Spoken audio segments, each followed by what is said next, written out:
요즘 전 세계적으로 공통된 관심이라면 코로나의 팬데믹에서 엔데믹으로의 전환을 통한 회복, 그러니까 코로나로 인해 멈춰버린 삶에서 코로나와 함께 일상을 살아가는 삶으로의 전환에 대한 관심이 모두의 관심일 것입니다.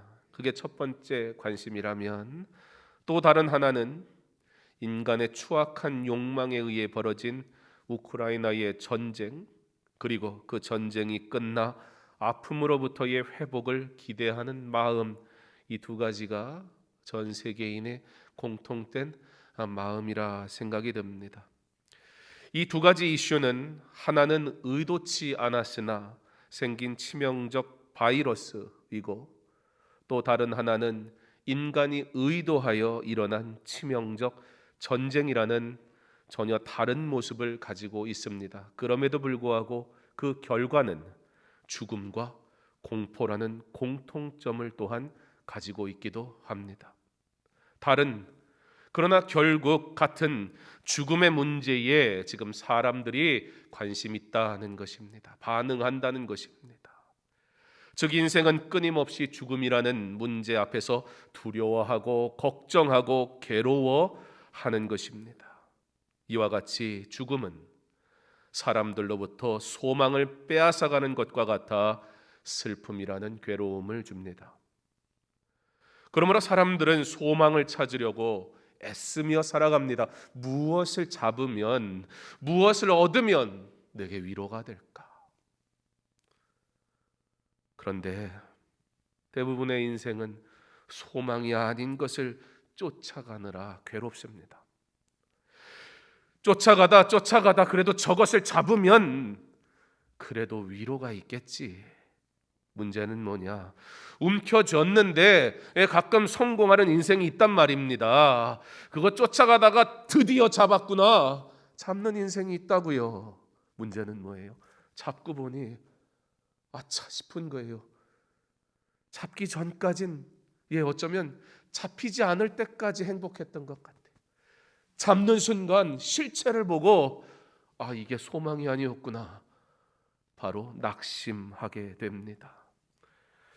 궁극적으로 보면 이 땅에 소망을 둔 모든 이들의 결말은 시간의 차이일 뿐이지 이와 같습니다.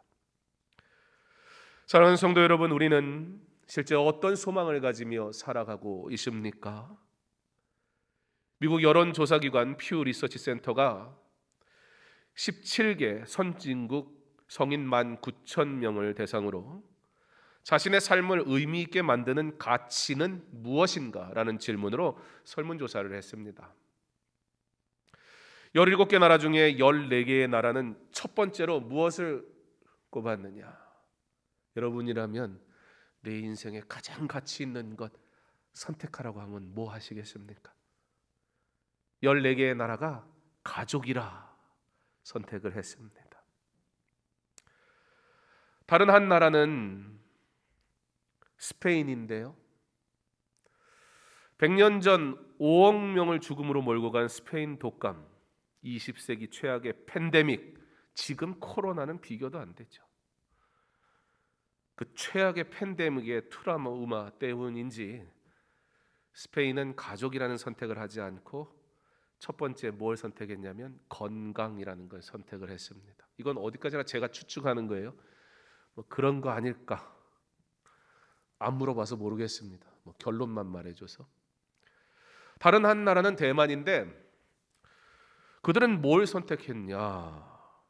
여기도 나름의 배경이 있는 것 같아요. 그러고 보면 우리는 되게 똑똑한 것 같고 뭔가를 우리가 딱 결단한 것 같은데 대부분 우리가 결단하고 결정하는 일들은요, 주변이 상황이 만들어 놓은 그 환경에 의해 따라가는 경우가 많은 것 같아요. 대만은 첫째를 뭘 선택했느냐? 사회였습니다.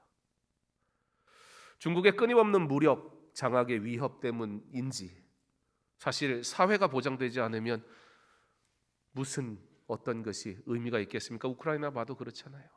나라가 보장이 안 돼 있으니까 아무것도 소망이 되지 않지 않습니까? 자, 그러든 말든 사실 우리의 관심은 이 17개 나라 중에 우리나라가 있느냐 없느냐가 사실 관심이죠. 예, 없으면 얘기를 안 했겠죠. 남은 한 나라가 우리나라입니다. 그런데 우리나라는 뭘 선택을 했을까요? 여러분의 선택이잖아요. 17개 나라 중 유일하게 한국만, 그 어떤 나라도 이걸 선택을 안 했어요. 한국만 딱 이걸 선택을 했어요. 개인마다 우선순위의 차이가 있기는 하겠지만 우리나라 사람 중에 가장 많은 사람들이 선택한 이것, 그 어느 나라에서도 1위로 선택되지 않았던 바로 이것. 사실 가족이라는 선택을 했던 많은 나라들이 이것은 3순위 또는 4순위에 밀려 있었던 것이, 근데 우리는 이걸 선택했어요. 예, 제가 이렇게 얘기하니까 되게 좋은 것 같지요? 예, 아니에요. 예. 그러니까 1등이 좋은 게 아니에요, 여러분. 1등도 좋은 거 1등 해야지 나쁜 거 1등 해서 그거 뭐 해다 씁니까? 일단 1등만 하고 보는 게 좋은 게 아니라 이거 하지 말아야 할 1등인 것 같은데, 영어로 했던 설문조사라서 이렇게 써 있습니다. Material well-being, 물질의 풍요. 우리 그러잖아요. 다 가족을 위해서 그러는 거라고. 물질에 욕심이 있는 게 아니고 다 이게 있어야 먹고 살지, 틀린 말 아니거든요. 근데 안타까운 건 그렇게 옳다면 왜 우리만 선택했지? 이게 아이러니한 거예요. 아무도 선택을 안 했어요.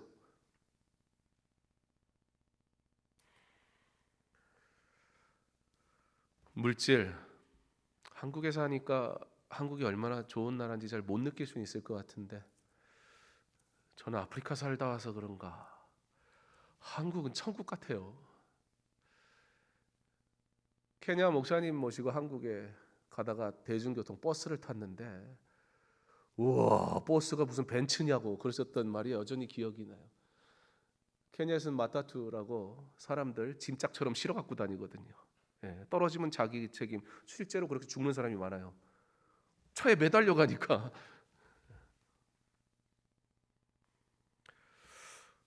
외부에서 보면 한국이 물질이 우선순위가 될 만한 이유가 없는 나라 같거든요. 이렇게 잘 사는 나라도 흔치 않으니까. 그런데 한국인들이 이 설문조사를 하면서 특징이 하나 나타났답니다. 옵션이 있었어요. 선택을 여러 가지를 할 수 있었다고요. 그랬는데 한국 사람들의 특징, 모든 사람이 그런 건 아니지만 많은 사람들이 굳이 하나만 택하더래요. 나머지 필요 없어요. 돈 없으면 아무것도 아니라는 가치관이죠. 물론 선택을 한 분도 있습니다. 그래서 한국인 대상으로 그 설문조사를 봤을 때 한국 사람에게 가족은 3순위였습니다. 더 충격적인 것은 설문조사에 참여한 사람들 중에 1%만, 이게 충격적이었어요. 우리나라 예수 믿는 사람이 1%는 아닌데, 그죠? 예수 믿는 사람의 반만 선택했어도 꽤 나와야 될 것 같은데, 내 삶에 가장 가치 있는 것은 종교입니다라고 말한 사람은 우리나라는 1%, 일본은 0%.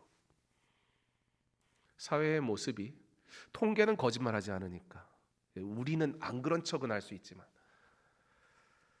지금 사람들은 무엇에 반응하고 무엇을 위해 살고 무엇을 얻고자 애쓰고 있는지 볼 수 있는 대목이지 않나 생각이 듭니다. 문제는 뭡니까? 소망이 될 수 없는 것을 소망하며 살아가다가 여기까진 그나마 아직 안 쥐었으니까 이놈이 소망인지 아닌지 몰라서 막연하게 기쁨이라는 것이 존재하긴 하는데, 그것을 쥐게 됐을 때 다가오는 상실감은, 내가 이것 때문에 이렇게 산 건가?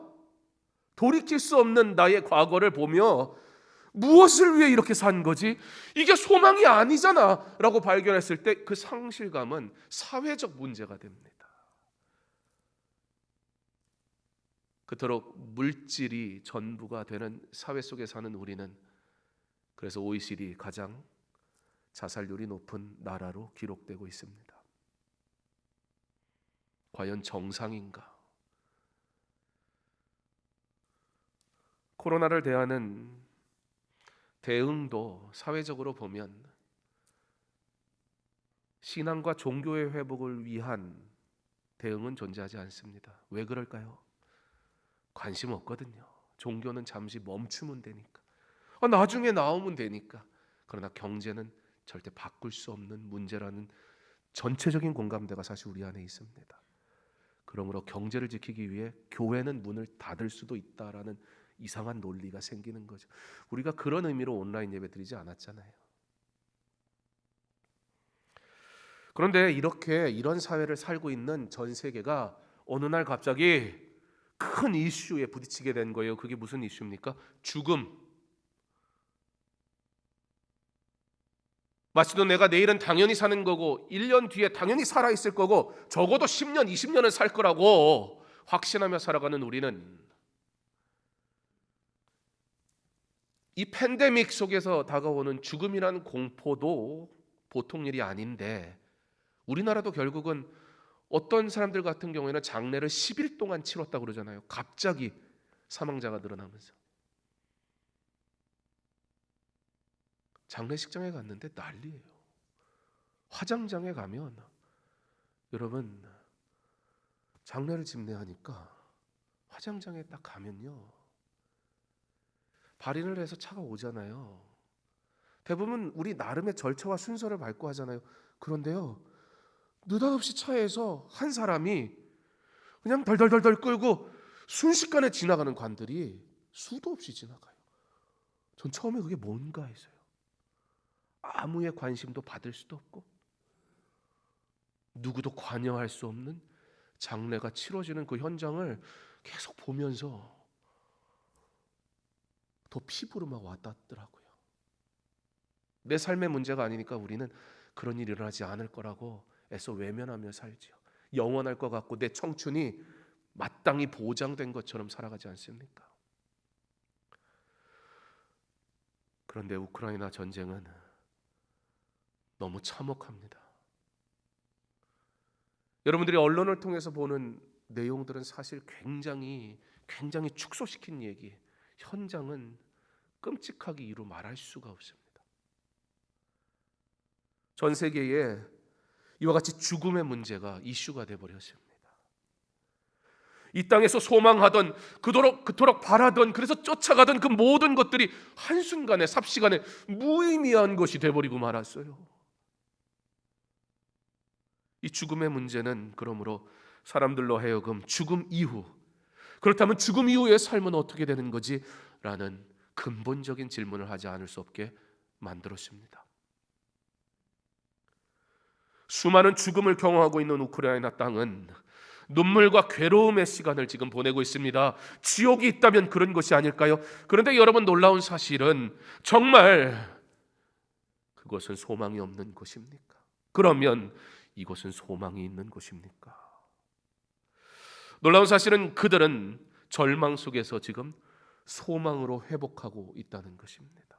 물론 전쟁의 끔찍함은 지금도 이어지고 있지만 그러나 그 안에 한 생명, 한 사람 한 사람이 오히려 소망에 집중하기 시작했다는 거예요. 소망이 아닌 것들은 건물이 파괴되듯 다 파괴돼 버렸어요. 소망이라고 착각하고 쫓아가던 모든 것들이 소망이 아니라는 그 실체가 드러나 버렸고요.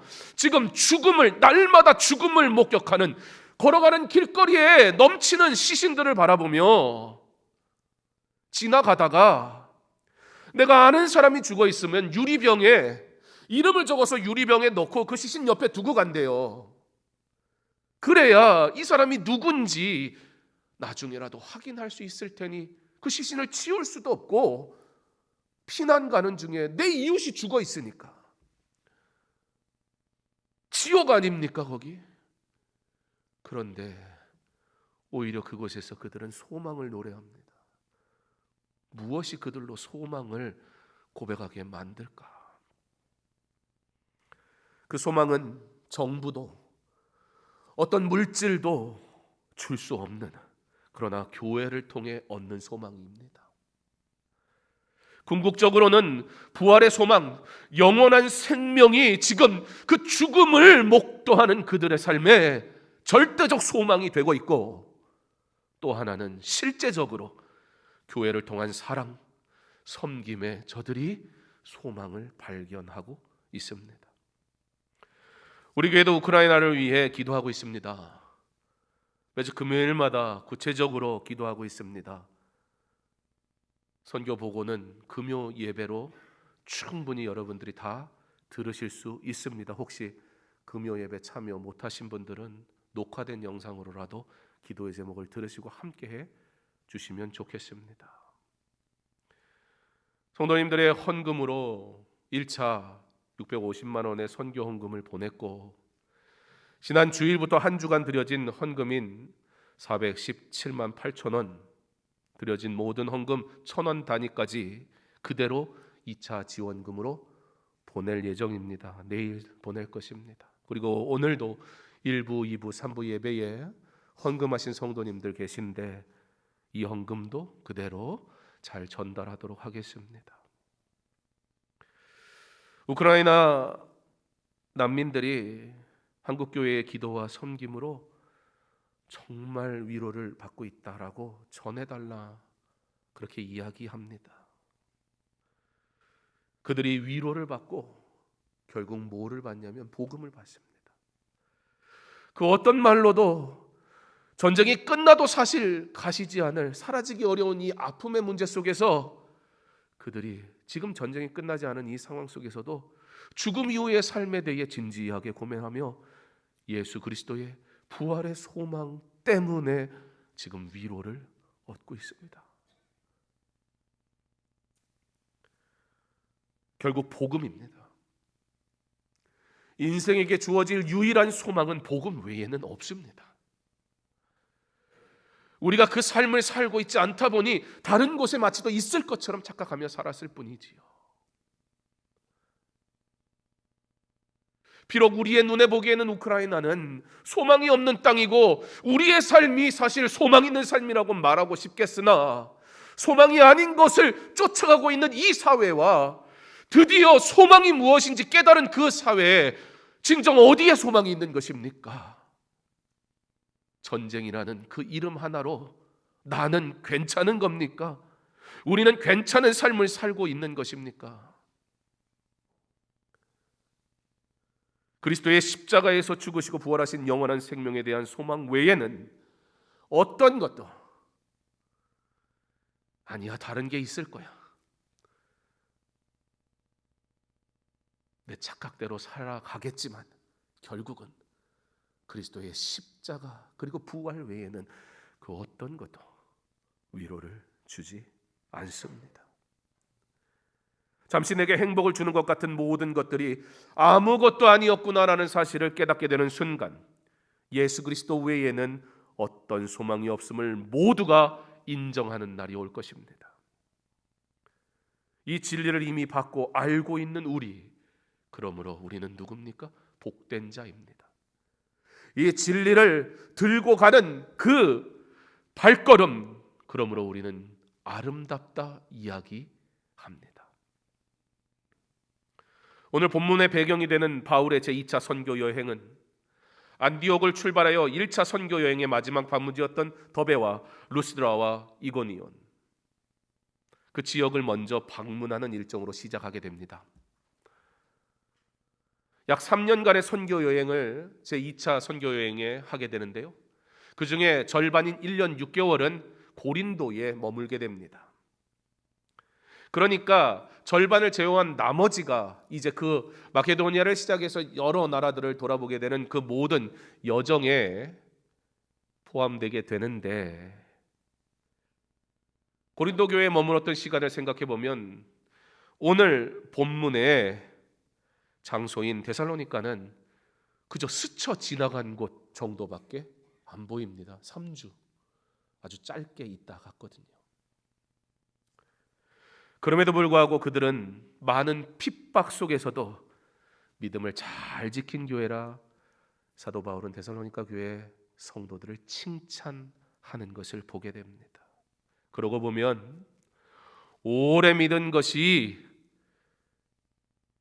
믿음이 큰 것은 아닌 것 같습니다. 그저 우리가 오래 믿었다면, 신앙생활 오래 했다면 한 가지밖에 없어요. 그 세월 동안 하나님이 용납하시고 참으시고 그럼에도 불구하고 함께 하셨구나. 은혜의 고백 외에는 우리의 신앙의 연수는 자랑할 만한 것이 못 됩니다. 어제는 저희 할아버지 100세 생신이었습니다. 제가 저희 아내한테 가끔 눈치 보는 게 있는데, 처제 결혼식인데 전 토요일 날 바쁘잖아요. 그래서 결혼식 안 갔어요. 전 결혼식 토요일 날 안 가거든요. 여러분의 결혼식은 갑니다. 걱정하지 마세요. 여러분의 결혼식은 가도 저랑 관련된 결혼식은 못 가요.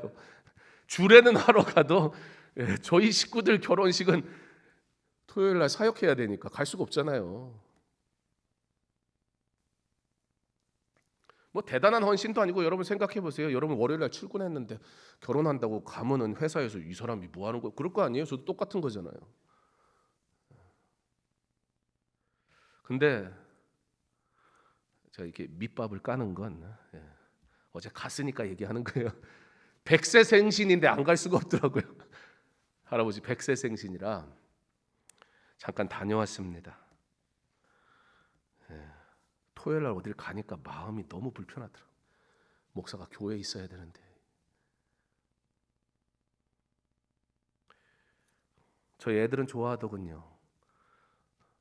아빠랑 지하철 타고 토요일 날 어디 놀라고 본 적이 없는데 막 신나가지고 막, 제가 어디 돌아다니질 않아가지고, 그래서 동대문 운동장에서 갈아타야 된다고 그랬더니 우리 셋째 딸이 동대문 운동장이 어디냐요? 그런 역은 없대요. 그래서 있다. 그리고 제가 지하철을 가서 딱 봤더니 없더라고요. 이름이 바뀌었어. 어딜 가지 않고 맨날 교회만 있어가지고. 그래서 제가 동대문 운동장이 없구나 그랬더니 둘째가 조용히 하라고, 창피하다고. 어쨌든 즐거웠습니다.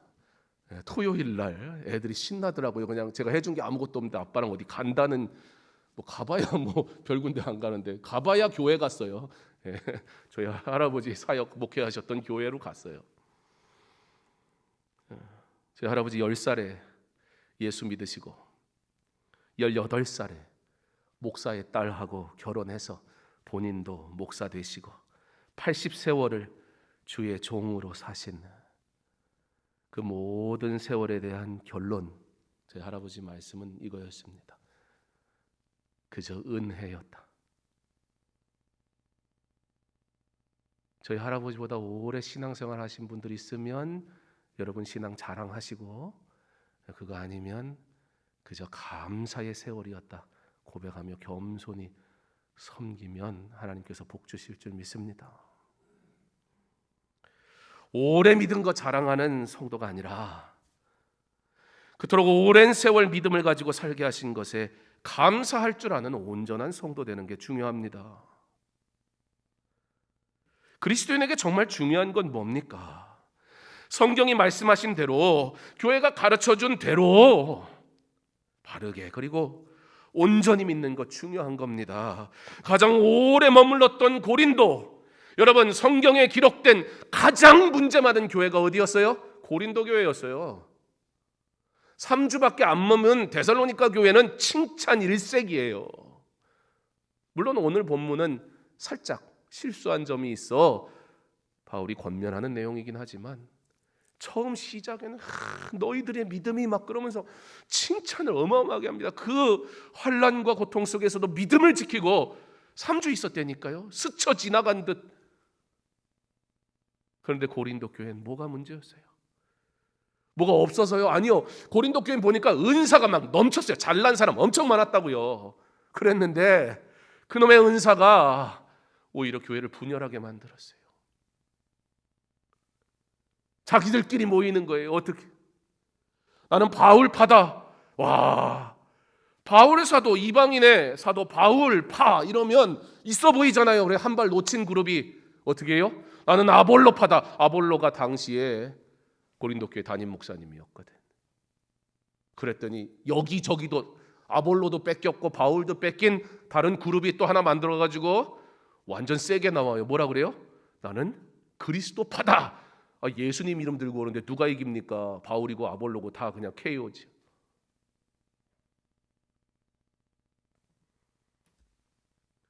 그렇게 자기들끼리 좋아하니까 자기들은 좋았는데 교회는 완전 박살이 나고 말았어요.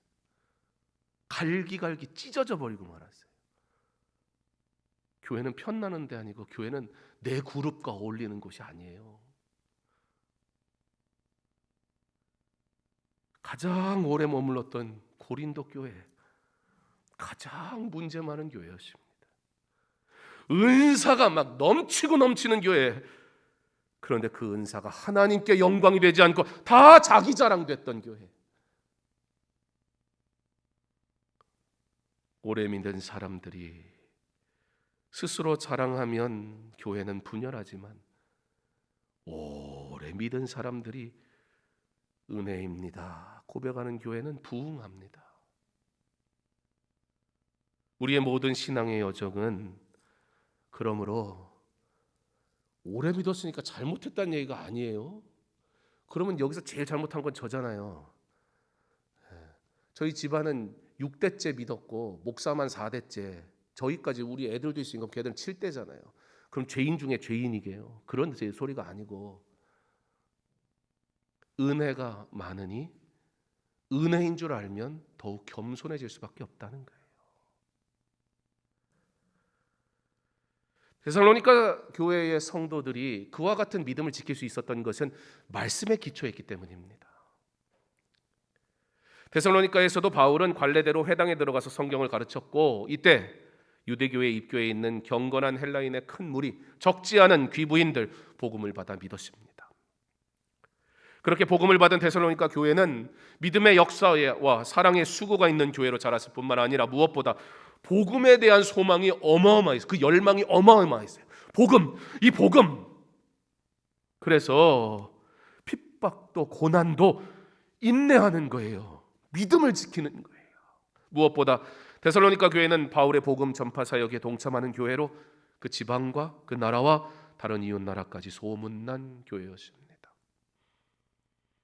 요즘 강서중앙교회도 소문났더라고요. 동유럽에.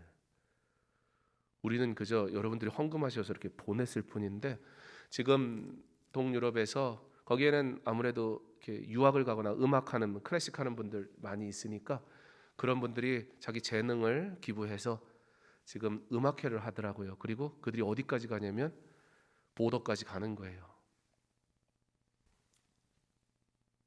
넘으면 이제 우크라이나죠. 사실 쉬운 일은 아니잖아요. 우리 삼부 지휘자 집사님, 에스토니아도 동유럽이죠. 네. 에스토니아 지나면 북유럽으로 가는 거고, 에스토니아에서 조금만 가면 우크라이나 조금 있으면 나오는 거예요. 폴란드, 체코, 슬로바키아. 사실 유명한 음악가들은 동유럽에 많거든요. 우리 집사님도 지금 거기 계셨으면 성격상 가만히 있지는 않았을 것 같은데, 죽으면 죽으리라, 죽으러 가면 안 되고 쉽지 않은 일이잖아요.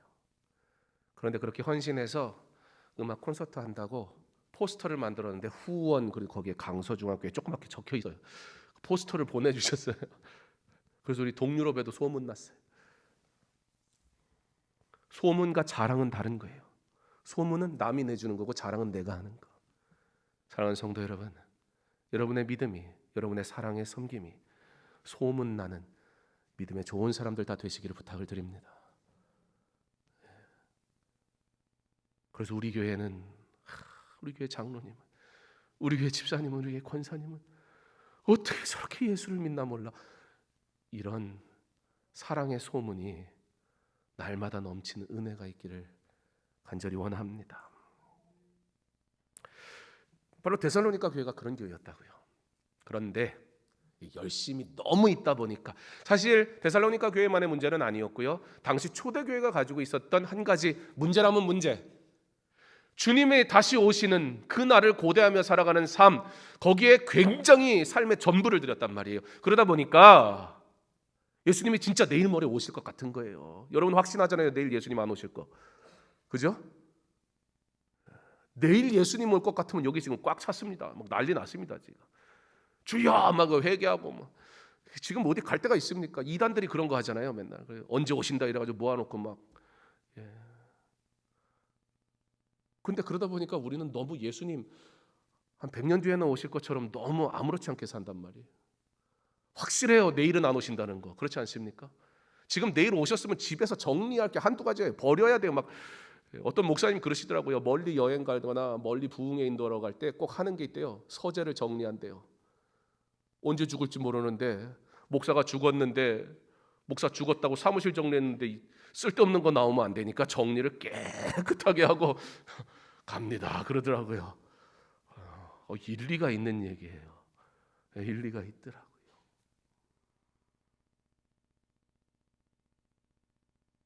사랑하는 성도 여러분, 주님이 오실 그날을 고대하며 살아가는 건 성도의 기본 중의 기본입니다. 그런데 이게 너무 지나치니까, 초대교회는 사실 그랬어요. 왜냐하면 너무 핍박이 심했거든요. 너무 고난이 괴로웠거든요. 예수 믿는 게. 그러다 보니까 주님 빨리 오시는 게 소망이었어요. 그러다 보니까 데살로니가 교회뿐만 아니라 초대교회들이 다 예수님 곧 오신다 그러면 살았다고요. 언제 오신다 그러면 이단이고, 예수님 곧 오신다 그리고 살았단 말이에요. 여러분 이거 구별을 잘 하세요. 누가 이단인지 누가 진짜인지.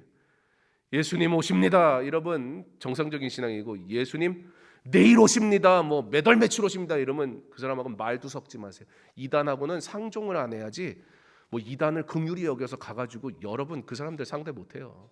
막무가내로 하는 사람들 어떻게 이깁니까? 예수님 오신다. 근데 어떤 문제가 가장 심각한 문제였냐면, 예수님 오실 것을 기다리며 사는 중에 나의 가족이, 내 사랑하는 사람들이 죽음을 맞이하게 되니까 이게 갑자기 헷갈리기 시작한 거예요. 이들은 어떻게 되는 거지? 예수님 오시면 우리가 부활체로 그대로 천국에 임할 걸 기대하던 성도들이 사랑하는 이들의 죽음 앞에 이게 뭐지? 이렇게 된 거예요. 어떻게 해야 되는 거지? 이 소식을 디모데를 통해서 바울이 듣게 됩니다. 그래서 기록한 말씀이 디모데서예요. 데살로니가 전서예요.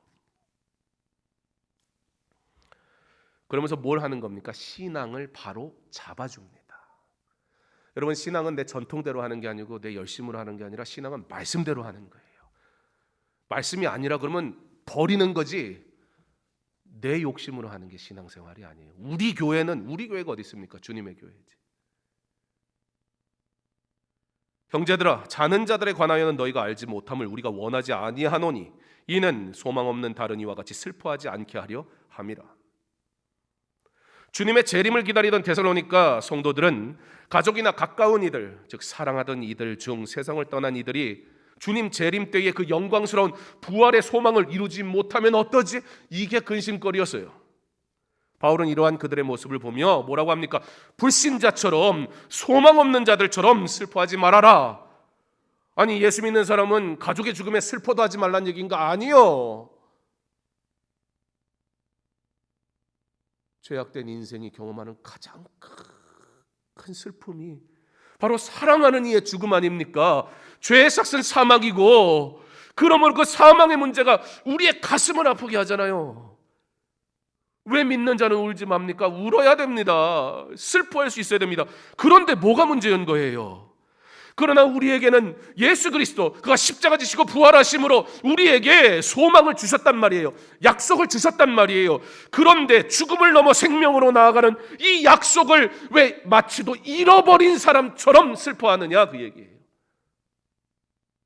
신앙이 있냐는 거예요. 지금 믿음이 있냐는 거예요. 모두 다시 우리 살 것인데 이 땅은 나그네 인생이고 영원히 천국에서 살 것인데 이것이 기독교의 진리고 주님의 부활의 이유잖아요. 그런데 예수 믿는다는 성도들이 죽음 앞에 지나치게 슬퍼하니까 가족을 잃은 아픔의 슬픔이 아닌 신앙마저도 잃어버리는 슬픔이라면 그건 잘못됐다는 거예요. 사랑하는 이의 죽음 앞에 절망하여 신앙을 잃어버리는 이들을 우리는 간혹 봅니다. 너무나 슬픈 일이고 마음 아픈 일이지요. 무슨 말로 위로를 해야 될지 사실 저도 참 모르겠어요.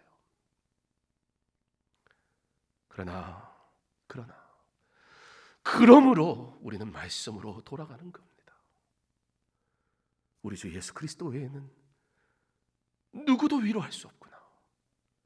그러나 우리 주 예수 그리스도의 부활의 소망이 그 누구도 위로할 수 없는 그 마음을 온전히 위로하시는구나.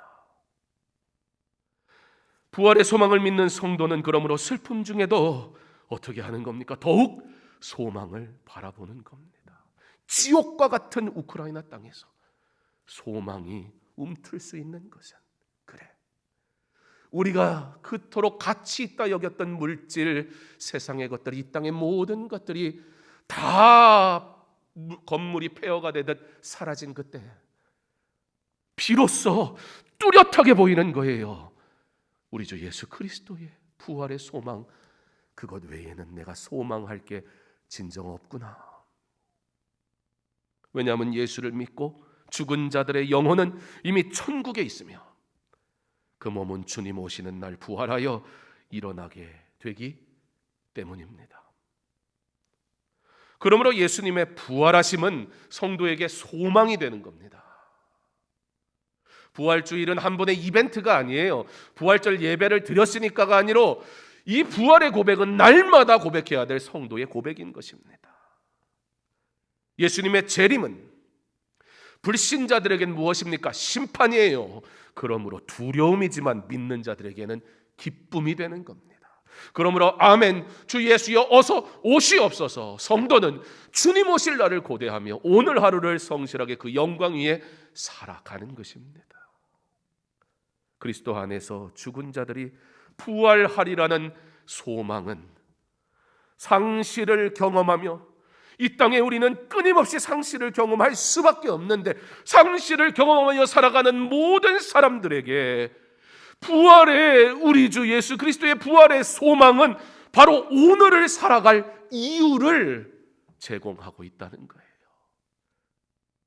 이와 같이 상실의 고난은 부활의 확신으로 위로를 얻게 됩니다. 교회여, 소망을 잃지 말라. 오늘 말씀의 제목입니다. 부활 소망.